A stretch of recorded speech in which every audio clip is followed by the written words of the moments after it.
Front cover is a 2015 film about two Chinese men who had different lives as gay Chinese men. Ryan Fu, a gay Chinese-American fashion stylist who rejects his Asian ethnicity, and Ning, a patriotic Chinese actor from Beijing. The film takes place in the city where a man riding a taxi spots a fashion poster. He takes pictures of it from the taxi window until an Asian man on a bicycle blocks his view of the poster. Pissed, he closes the window of the taxi. Driver step on it. As they drive away, he looks at the man with a bit of disdain. When Ryan arrives at the studio, he was greeted by Tim, a fashion photographer. As they walk, he looks for Francesca, a celebrity fashion stylist, and Ryan's boss. Ryan told Tim that she could not come as she was in the hospital. He reassures Tim that he can handle the shoot with him. Ryan entered the room and started working on one of the model's looks. He picked up a fabric and directed one of the assistants on what to do by placing it in front of the model's face to solve the makeup problem.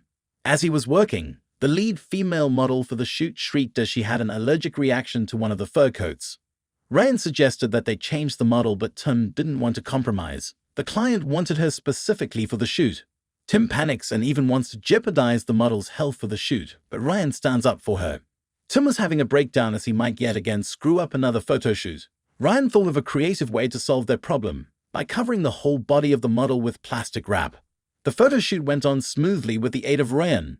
The photographer described the photo shoot as beautiful, haunting, melancholic. As the photographer shoots, Ryan is asked by one of the woman stylists if he has seen the latest issue of the Maze Ui cover. Ryan was teased that he might even surpass the latest issue if he had done it. Yours will definitely be 100 times better. We are then shown a photo of the model that was styled by Ryan. Ryan arrives at their office to be met with praise by his colleagues. Francesca calls for him, and as he puts down the clothes that he is holding, he is teased about the Maze Ui cover by his colleagues again. But when he arrived, he was then told that the Maze Ui cover was going to Eddie, one of his colleagues. But you promised me this issue. He was given a new task instead by Francesca. This is a perfect match. He was then given a poster of a Chinese movie. The poster showed a Chinese actor named Ning, an up-and-coming actor in China. Ning's PR, public relations, said that the film that Ning was in was getting a lot of attention. He was given the task because Ning only wanted to work with Chinese people. Ning will be paying their styling expertise in hefty amounts of cash, so they took the job. Ryan can't refuse the job. He was then given a copy of Ning's movie for him to watch. Ryan watches the film with a friend and her child in their apartment. After the film, he rants about not having the next issue of Maze Ui. I didn't get it 'cause I'm Asian. His friend reassures him that he can one day get the issue. He then goes on about the stigma of Chinese people should only be doctors, especially in America, as told by his parents. His friend reassures him by telling him that he would be a crappy doctor. Well, at least they'd be proud. Ryan, almost nearing the age of 30, comments on how he is still not making it in the fashion industry. To lift his spirits, his friend praises him for his achievements and how hardworking he is. Ryan meets up with Ning's PR, and as they ride the taxi to the Chinese restaurant, he hears the American PR speaking Chinese, which makes him surprised. The PR tried talking to him in Chinese, but Ryan didn't get what he was saying. Ryan asks the PR if he can speak English, and the PR assures him that Ning can, and also his mother was a translator for the government. He asked how long Ning was staying. He was told that the trip was extended cause the first stylist didn't work out. Ryan was a replacement because the first one didn't know anything about Chinese culture. The taxi stops at a street filled with Chinese vendors. The PR didn't come along because Ning wanted to meet him by himself. He arrives at the restaurant filled with Chinese people speaking their native language. He meets up with Ning with his friends. Ning told Ryan that he doesn't look Chinese, but he took it as a compliment and even said that people sometimes mistook him for being half Caucasian. Ryan faces difficulties in keeping up with Chinese traditions. The way he acted with Ning and his friends while eating was disrespectful to Chinese customs. Ryan, being a little agitated about finishing his work quickly, tries to talk about business, but Ning refuses. Ning seemed pissed by the disrespect Ryan was showing while they were eating. Ning tells him that they should meet tomorrow. Where Chinese say eat, no talk, sleep, no speak. Now no work, we enjoy eat. Ryan arrives at Ning's apartment, and he is yet again greeted by Ning and his friends. Ryan, while being surrounded by Ning's Chinese friends, shows his suggested styling for Ning. They made fun of his work, making comments on how it doesn't fit Ning's style. Ryan was about to leave when Ning pulled him inside his room for privacy. He tells him that he only works with friends or in his native language, Penyu. They sat by the end of the bed and talked about their shared experience of being Chinese and how the world views them as communists. To break the stereotype, Ning thinks that they should make his style more Chinese to prove that China has become prosperous and stronger. Ning expresses his ideal style to be more Chinese and not Western-style clothing. He wants to represent the new China to the world. In Chinatown, Ryan goes to a place dedicated to Chinese business owners to do some research on the style that Ning wants. Ning arrives at Ryan's studio with his friends for a fitting. Ning leaves after being uncomfortable. The scene changes to a bar where Ryan is having a drink. A pissed-off Francesca calls him. She tells Ryan that Ning dropped them a week before an important interview. Ning was going to be interviewed by Culture Chick the next week. Ryan tries to fix it by going to Ning's apartment that night. They talked about Ning's decision to leave them, and Ning told them that they didn't work out. Is it because I'm gay? No. When Ryan was about to leave, unless you don't show your homo side so openly, he reassures him that he isn't his type. Ryan labels himself as a potato queen who only sleeps with white men and would not go with a Chinese man. They both agreed to work with each other again. Francesca says her sorry to Ryan for her outburst last night due to her stress. Ryan raises his concern that Ning is a homophobe, and Francesca assures him that maybe he needs to know Ning first. Ning and Ryan dine together at a fancy French restaurant to get to know each other. Here we are shown how patriotic Ning is. He doesn't bend easily to American customs. Ning asks about Ryan's parents and if they knew if he was gay. Does your parents know that you are abnormal? I'm not abnormal. He corrects him that he isn't abnormal and tells him that they accept him for who he is. Ning doesn't believe that any parent would be okay with their son being gay. Ryan cuts him off by saying, I can't imagine you've never worked with someone gay before. He further asks that there must be gay people in China. There were gay people in China, but not as showy as Ryan. No shame. You know, it's not all that hard being gay nowadays. Ryan shares that he was sent to a Sunday school to learn Chinese when he was a child, and some students would call him names. He shares how he didn't let it get to him, and now he is working in the fashion industry where being gay is accepted and celebrated.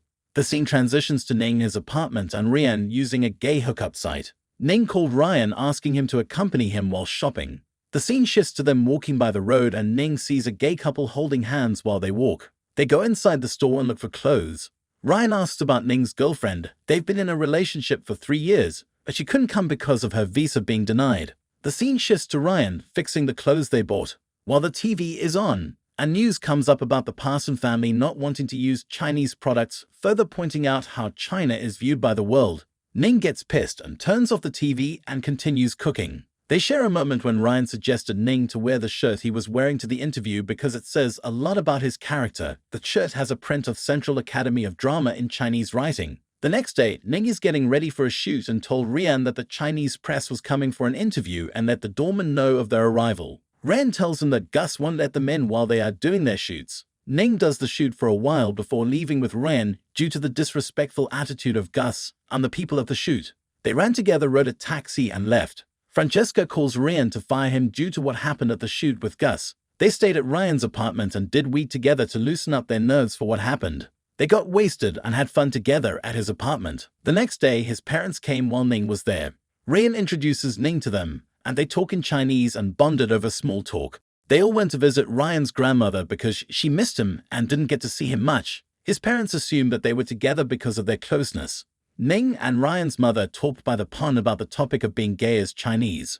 Ryan's mother knew that Ning was gay. She asked if his parents knew. No. Ryan's mother then proceeds to tell him about Ryan's life when he was in school and how it takes time for people to accept. She shares how Ryan was bullied and how they would also scold him cause they thought that it would make him stronger, but it only made him hate them. He hates us. Chinese people are very old-fashioned, take a long time, change. When Ryan admits that he didn't like girls, they didn't talk for a year when it happened. When his grandmother got sick, they both felt enlightened about how time was short and that they needed to accept each other again. Now, no problem. Ryan's mom tells Ning that he is a good Chinese son because he didn't tell his parents that he was gay because he didn't want to hurt their feelings. It's fate. Ryan, together with his grandmother and father, joined them. They proceeded to take a photo with his grandmother. Ryan shares that his parents owned a nail salon, and that's where he grew up. That's why he was so upset when they were ridiculing him during the photo shoot when he was told to wipe Ning's feet and told that he should be good at it because of the stigma of Chinese people being nail artists. Ryan was disgusted by their nail salon and swore to never be like them.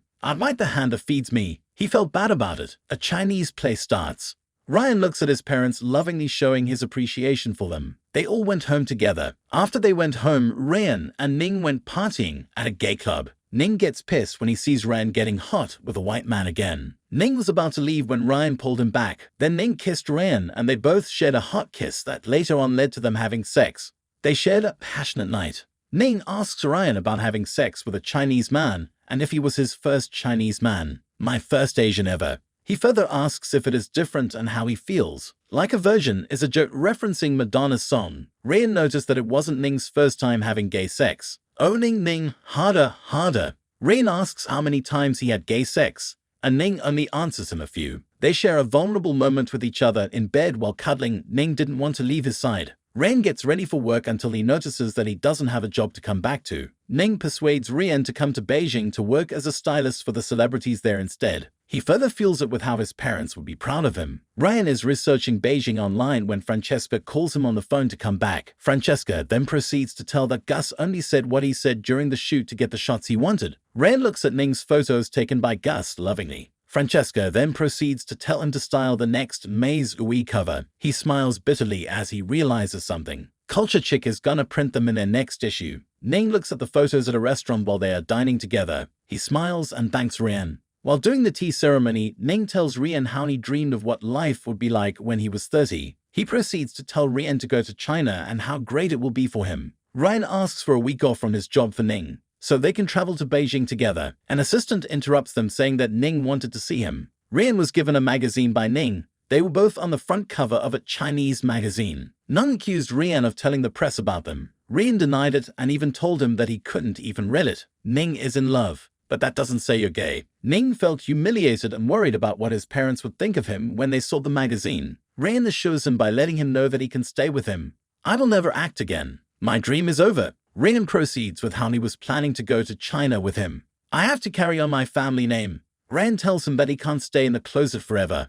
Ning leaves him speechless. A woman arrives in Ning's apartment in a red dress. It was revealed that it was his girlfriend. As they stood by the balcony, she comforted him. In the next scene, as they were about to engage in intercourse, Ning couldn't perform and walks away, leaving the girl in the room. We are brought to Ryan's home, where he grew up. His mother applies a hand cream on his hands. Ryan and Ning met at his apartment and drank wine together. He said sorry to Ryan and told him that he was leaving the next week to go back to China. Before leaving, he tells Ryan that there were a lot of directors in China who want Ning to star in their films, but they couldn't because of the rumors that had spread because of the magazine. He wanted Ryan to clear his name by saying that Ning isn't gay at a press conference. Ryan felt angry at him for hiding. He walks away angrily, leaving Ning standing in the room. The scene then shows how they were living their daily lives. Ryan is getting ready for the press conference, reading his script made by James, Ning's PR. When Ning is asked about the rumor of their dating, he bluntly denies it and calls Ryan by his side to tell the script that was made for him. Ryan sat beside Ning's girlfriend,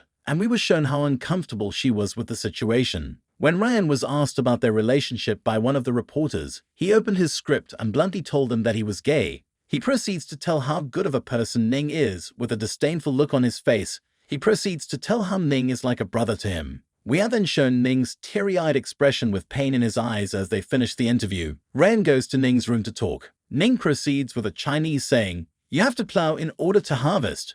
You have to give up something in order to achieve your dream." Ryan hugged Ning before leaving his room. With pain, he walked away. After what happened to them, Ryan became kinder to Chinese people. Their fateful encounter changed Ryan's view of the Chinese customs and how one needs to sacrifice something to achieve one's dream. The film ends like how it started, with Ryan sitting in a taxi, looking out the window.